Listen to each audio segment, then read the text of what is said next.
Okay, so let's check out some more solutions questions. We're starting with question 9.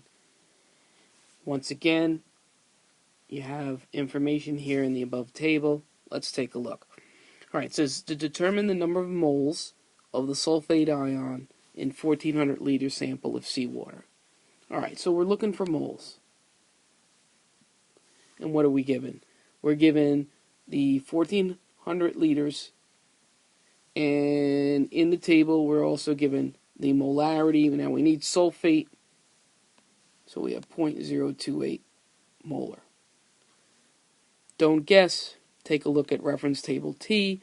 You're looking for an equation that you're going to calculate moles.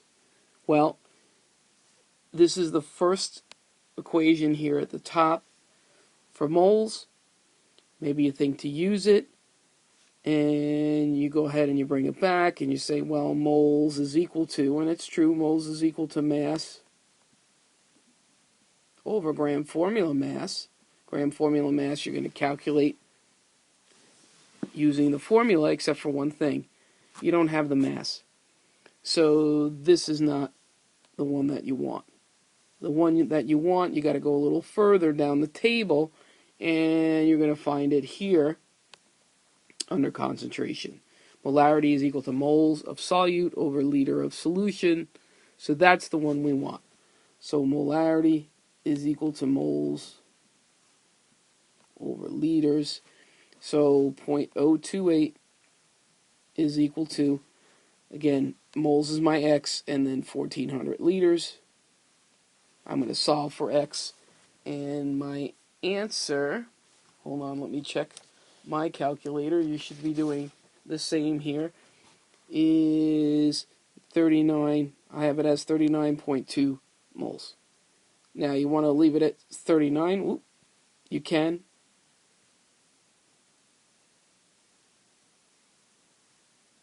Because there's no mention of sig figs. Okay, let's check out number 10. Using the key in your answer booklet, draw 2 water molecules in the box showing the orientation of each water molecule towards calcium. So up here at the top, I have the picture from the answer booklet. We've seen this before. In another Regents, it was a copper 2 ion. So, same thing. Calcium's positive charged ion.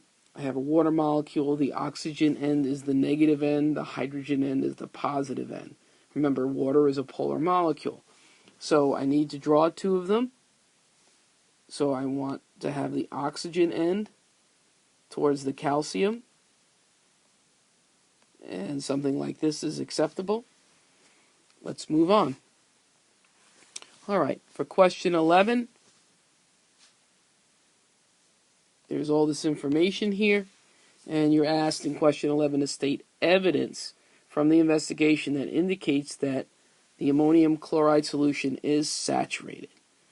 When you have a saturated solution, you're holding the maximum amount, in this case of ammonium chloride, in a given amount of water. So you read over the procedure and the observations, and what do you find? In step 2, as you've added more sodium chloride to the water, it's settling to the bottom, and then in number 3, you stir it, and a small amount still remains at the bottom of the test tube. So the evidence that it's saturated is that you have ammonium chloride at the bottom of the test tube. Check out one more part for the answers and explanations for questions 12, 13, and 14.